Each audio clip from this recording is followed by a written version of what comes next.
ನಮಸ್ಕಾರ ಸ್ನೇಹಿತರೆ, ಕನ್ನಡ ಬ್ರೇಕಿಂಗ್ ನ್ಯೂಸ್ಗೆ ಸ್ವಾಗತ. ಸ್ನೇಹಿತರೆ, ಭಾರತದಲ್ಲಿ ಚಿನ್ನ ಅಂದರೆ ಯಾರಿಗೆ ತಾನೇ ಇಷ್ಟ ಇಲ್ಲ ಹೇಳಿ. ಅದರಲ್ಲೂ ಕೂಡ ಮಹಿಳೆಯರಿಗೆ, ಈ ಆಭರಣ ಪ್ರಿಯರಿಗೆ ಚಿನ್ನ ಅಂದರೆ ತುಂಬಾ ಇಷ್ಟ. ಚಿನ್ನದ ಬೆಲೆ ಯಾವಾಗ ಕಡಿಮೆ ಆಗುತ್ತೆ ಆವಾಗ ಚಿನ್ನನ ತಂಗೊಡೋದಕ್ಕೆ ಅಂಗಡಿ ಕಡೆ ಜನ ಓಡ್ತಾ ಇರ್ತಾರೆ. ಅದೇ ಚಿನ್ನದ ಬೆಲೆ ಯಾವಾಗ ಜಾಸ್ತಿ ಆಗುತ್ತೆ ಅಂಗಡಿ ಕಡೆ ಮುಖ ಮಾಡೋದನ್ನೇ ಮಾರ್ತು ಬಿಡ್ತಾರೆ. ಸ್ನೇಹಿತರೆ, ಈ ಚಿನ್ನದ ಬೆಲೆ ಹೆಚ್ಚಾಗೋದಕ್ಕೆ ಪ್ರಮುಖ ಕಾರಣಗಳು ಏನು ಅಂತ ನೋಡೋದಾದರೆ, ನಮ್ಮ ಭಾರತದಲ್ಲಿ, ಏಕೆಂದರೆ ನಮ್ಮ ಭಾರತ ಸಂಪ್ರದಾಯದಿಂದ ಕೂಡಿರುವಂತಹ ನಾಡು. ಹಬ್ಬ ಹರಿದಿನಗಳು ಬಂದರೆ ನಮ್ಮ ಹೆಣ್ಣುಮಕ್ಕಳು ತುಂಬಾ ಅಲಂಕಾರ ಪ್ರಿಯರು. ಅಂತಹ ಸಂದರ್ಭದಲ್ಲಿ ಚಿನ್ನದ ಒಡವೆಗಳನ್ನ ಹಾಕೊಳ್ಳೋದಕ್ಕೆ ಇಷ್ಟಪಡ್ತಾರೆ. ಚಿನ್ನನ ಕೊಂಡ್ಕೊಳ್ಳೋಕ್ಕಾಗದೇ ಇರೋವಂಥವ್ರು ಚಿನ್ನದ ಥರನೇ ಕಾಣುವಂತಹ ಡೂಪ್ಲಿಕೇಟ್ ಒಡವೆಗಳನ್ನ ಕೂಡ ಹಾಕ್ತಾರೆ. ಆದರೆ ತಮ್ಮ ಹತ್ರ ಚಿನ್ನ ಇದೆ ಅನ್ನೋದು ಅವರಿಗೆ ಕನ್ಫರ್ಮ್ ಆಗಬೇಕು, ಅದು ಬೇರೆಯವ್ರಿಗೂ ಕೂಡ ಗೊತ್ತಾಗಬೇಕು. ನಮ್ಮ ಹತ್ರ ಒಡವೆಗಳು ಇದ್ದಾವೆ, ಅದು ಯಾವುದೇ ಒಂದು ಆಪತ್ಕಾಲದಲ್ಲಿ ನಮ್ಮನ್ನು ಕಾಪಾಡುತ್ತೆ ಅನ್ನೋ ಕಾರಣಕ್ಕೋಸ್ಕರನಾದರೂ ಕೂಡ ಚಿನ್ನವನ್ನು ಖರೀದಿ ಮಾಡಿ ಹಾಕ್ಕೊಳ್ಳದೇ ಇದ್ದರೂ ಕೂಡ ಮನೇಲಿ ಇಟ್ಕೊಳ್ಳೋ ಸಂಖ್ಯೆ ತುಂಬಾ ಜಾಸ್ತಿ ಇರುತ್ತೆ. ಸಾಲದಕ್ಕೆ ಈ ಚಿನ್ನದ ಬೆಲೆ ಜಾಸ್ತಿ ಆಗೋದಕ್ಕೆ ಈ ಮದುವೆಯಂತಹ ಶುಭ ಸಮಾರಂಭಗಳು ಬಂದ ಸಂದರ್ಭದಲ್ಲಿ ಈ ಚಿನ್ನದ ಬೆಲೆ ಜಾಸ್ತಿ ಆಗುತ್ತೆ. ಹಬ್ಬದ ಸಂದರ್ಭಗಳು ಬಂದರೆ ಚಿನ್ನದ ಬೆಲೆ ಜಾಸ್ತಿ ಆಗುತ್ತೆ. ಡಾಲರ್ ಎದುರು ರೂಪಾಯಿ ಮೌಲ್ಯ ಕುಸಿತ ಕಂಡಾಗ ಚಿನ್ನದ ಬೆಲೆ ಜಾಸ್ತಿ ಆಗುತ್ತೆ. ಮತ್ತು ಡಾಲರ್ನ ದುರ್ಬಳಕೆಯಾದಾಗಲೂ ಕೂಡ ಚಿನ್ನದ ಬೆಲೆ ಜಾಸ್ತಿ ಆಗುತ್ತೆ. ಆದರೆ ಇವಾಗ ಭಾರತದ ಮೇಲೆ ಅಮೆರಿಕ ಕೂಡ 50% ಹೆಚ್ಚಿನ ಸುಂಕವನ್ನು ವಿಧಿಸ್ತೀನಿ ಅಂತ ಹೇಳಿದೆ. ಆ ಕಾರಣಕ್ಕೂ ಚಿನ್ನದ ಬೆಲೆ ಜಾಸ್ತಿ ಆಗ್ಬೋದು, ಅಥವಾ ಭಾರತಕ್ಕೆ ಅದನ್ನು ಮೇಂಟೈನ್ ಮಾಡೋ ಕೆಪಾಸಿಟಿ ಕೂಡ ಇದೆ. ಏಕೆಂದರೆ ಬೇರೆ ದೇಶಗಳಾದಂತಹ ಮಿತ್ರ ರಾಷ್ಟ್ರಗಳು ಸುಮಾರು ಇದ್ದಾವೆ. ಹಾಗಾಗಿ ಆ ಕಡೆಯಿಂದ ವ್ಯವಹಾರ ಮಾಡೋದ್ರಿಂದನೂ ಕೂಡ ಕೆಲವೊಂದಷ್ಟು ವ್ಯವಹಾರಗಳನ್ನ ಮೇಂಟೈನ್ ಮಾಡೋ ಕೆಪಾಸಿಟಿ ಇದೆ. ಈಗ ಮತ್ತೆ ಅಮೇರಿಕ ತಾನಾಗೆ ನಮ್ಮ ದಾರಿಗೆ ಬರುವಂಥ ಲಕ್ಷಣಗಳು ಕೂಡ ಕಾಣ್ತಾ ಇದ್ದಾವೆ. ಜೊತೆಗೆ ಯುದ್ಧದ ಸಂದರ್ಭಗಳೇನಾದರೂ ಬಂದರೆ, ಬರಗಾಲ, ಇಂಥ ಪರಿಸ್ಥಿತಿಗಳು ಬಂದರೆ ಆವಾಗಲೂ ಕೂಡ ಚಿನ್ನದ ಬೆಲೆ ಜಾಸ್ತಿ ಆಗುತ್ತೆ. ಯಾಕೆಂದರೆ ಯುದ್ಧದ ಸಂದರ್ಭದಲ್ಲಿ ಟ್ರಾನ್ಸ್ಪೋರ್ಟೇಷನ್ನು ಜಾಸ್ತಿ ನಡೆಯೋದಿಲ್ಲ. ಆ ಸಂದರ್ಭದಲ್ಲಿ ಚಿನ್ನದ ಬೆಲೆ ಜಾಸ್ತಿ ಆಗುತ್ತೆ. ಸ್ನೇಹಿತರೆ, ಇವಾಗ ಚಿನ್ನದ ಬೆಲೆ ಎಷ್ಟಿದೆ, ಈ ಚಿನ್ನನ ಕೊಂಡುಕೊಳ್ಳೋದಕ್ಕೆ ಇದು ಸೂಕ್ತವಾದ ಸಮಯನ ಇಲ್ವಾ ಅನ್ನೋದನ್ನು ನೋಡ್ತಾ ಹೋಗೋಣ. ನಾನು ಚಿನ್ನದ ಬೆಲೆ ಎಷ್ಟಿದೆ ಅಂತ ಹೇಳ್ತಾ ಹೋಗ್ತೀನಿ. ಇವತ್ತು ಚಿನ್ನದ ಬೆಲೆ ಎಷ್ಟಾಗಿದೆ, ಎಷ್ಟು ಹೆಚ್ಚಾಗಿದೆ ಅನ್ನೋದನ್ನು ಹೇಳ್ತಾ ಹೋಗ್ತೀನಿ.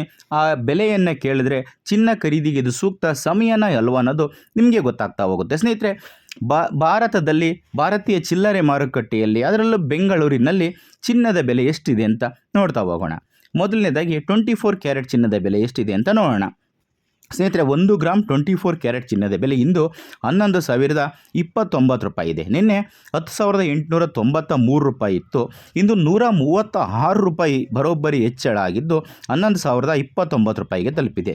ಇನ್ನು 8 ಗ್ರಾಮ್ 24 ಕ್ಯಾರೆಟ್ ಚಿನ್ನಕ್ಕೆ 1,088 ರೂಪಾಯಿ ಜಾಸ್ತಿಯಾಗಿದ್ದು 87,144 ರೂಪಾಯಿ ಇದ್ದಂಥ ಚಿನ್ನ ಇಂದು 88,232 ರೂಪಾಯಿ ಆಗಿದೆ. ಇನ್ನು 10 ಗ್ರಾಮ್ 24 ಕ್ಯಾರೆಟ್ ಚಿನ್ನಕ್ಕೆ 1,360 ರೂಪಾಯಿ ಜಾಸ್ತಿಯಾಗಿದ್ದು 1,08,930 ರೂಪಾಯಿ ಇದ್ದಂಥ ಚಿನ್ನದ ಬೆಲೆ 1,10,290 ರೂಪಾಯಿಗೆ ತಲುಪಿದೆ. ಇನ್ನು 22 ಕ್ಯಾರೆಟ್ ಚಿನ್ನದ ಬೆಲೆ ಎಷ್ಟಿದೆ ಅಂತ ನೋಡೋಣ.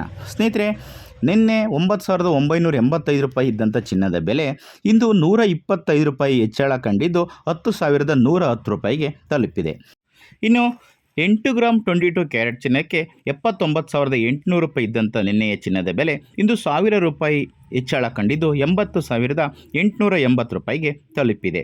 ಇನ್ನು 10 ಗ್ರಾಮ್ 22 ಕ್ಯಾರೆಟ್ ಚಿನ್ನಕ್ಕೆ 1,250 ರೂಪಾಯಿ ಜಾಸ್ತಿಯಾಗಿದ್ದು ನಿನ್ನೆ 99,850 ರೂಪಾಯಿ ಇದ್ದಂಥ ಚಿನ್ನ ಇಂದು 1,01,100 ರೂಪಾಯಿಗೆ ತಲುಪಿದೆ.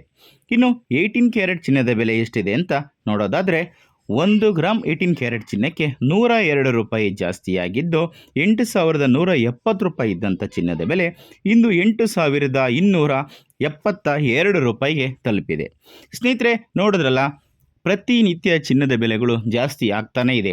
9,000, 9,500, 10,000 ಗಡಿ ದಾಟಿದ್ದಂಥ ಚಿನ್ನ ಅದೇ ಗ್ರಾಹಕರಿಗೆ ತಲೆ ಮೇಲೆ ಕೈ ಹೊತ್ಕೊಳ್ಳೋ ಥರ ಮಾಡಿತ್ತು. ಇಂದು 11 ಲಕ್ಷ, ಅಂದರೆ ನೀವೇನಾದರೂ 100 ಗ್ರಾಮ್ ಚಿನ್ನವನ್ನು ಖರೀದಿ ಮಾಡೋದಕ್ಕೆ ಹೋಗ್ತೀರ ಅನ್ನೋದಾದರೆ 11 ಲಕ್ಷ ರೂಪಾಯಿ ನಿಮ್ಮ ಕೈ ತಪ್ಪಿ ಹೋಗುತ್ತೆ. ಅಂದರೆ ಚಿನ್ನಕ್ಕೆ, 100 ಗ್ರಾಮ್ ಚಿನ್ನಕ್ಕೆ 11 ಲಕ್ಷ ರೂಪಾಯಿ ಆಗುತ್ತೆ. ಇನ್ನು ಚಿನ್ನ ಬೆಳ್ಳಿಯನ್ನು ಖರೀದಿ ಮಾಡಬೇಕಂದ್ರೆ ತುಂಬಾ ಕಷ್ಟದ ದಿನಗಳು ಪ್ರಾರಂಭವಾಗಿದ್ದಾವೆ. ಆದರೆ ದುಡ್ಡು ಇರೋವಂಥವ್ರಿಗೆ ಇದೇನು ದೊಡ್ಡ ವಿಷಯ ಅಲ್ಲ. ದುಡ್ಡು ಇರೋವಂಥವ್ರು ಚಿನ್ನದ ಮೇಲೇ ಹೂಡಿಕೆ ಮಾಡಬೇಕಂತೇನಿರಲ್ಲ. ಆದರೆ ಮಧ್ಯಮ ವರ್ಗದ ಕುಟುಂಬದವರಿಗೆ 1 ಗ್ರಾಮ್ ಚಿನ್ನವನ್ನು ಕೊಂಡ್ಕೋಬೇಕಂದ್ರೂ ಕೂಡ ಮುಂದಿನ ದಿನಗಳಲ್ಲಿ ತುಂಬಾ ಕಷ್ಟ ಆಗುತ್ತೆ. ಸ್ನೇಹಿತರೆ, ಇದಿಷ್ಟು ಇವತ್ತಿನ ಚಿನ್ನದ ಬೆಲೆಯಲ್ಲಿನ ವ್ಯತ್ಯಾಸಗಳ ಬಗೆಗಿನ ಒಂದು ಮಾಹಿತಿಯಾಗಿತ್ತು. ಈ ಒಂದು ಮಾಹಿತಿ ನಿಮಗೆ ಇಷ್ಟ ಆಗಿದ್ದರೆ ಈ ವಿಡಿಯೋಗೆ ಒಂದು ಲೈಕ್ ಕೊಡಿ. ಹಾಗೆ ನೀವೇನಾದರೂ ನಮ್ಮ ಚಾನಲ್ಗೆ ಹೊಸಬ್ರಾಗಿದ್ದರೆ ಇನ್ನೂ ಸಬ್ಸ್ಕ್ರೈಬ್ ಮಾಡ್ಕೊಂಡಿಲ್ಲ ಅಂದರೆ ದಯವಿಟ್ಟು ಈ ಕೂಡಲೇ ಸಬ್ಸ್ಕ್ರೈಬ್ ಮಾಡ್ಕೊಳ್ಳೋದನ್ನು ಯಾವುದೇ ಕಾರಣಕ್ಕೂ ಮರಿಬೇಡಿ. ಇಂಥದ್ದೇ ಮತ್ತಷ್ಟು ಹೊಸ ಮಾಹಿತಿಗಳಿಗಾಗಿ ನಮ್ಮ ಚಾನಲನ್ನು ಪ್ರತಿನಿತ್ಯ ನೋಡ್ತಾ ಇರಿ.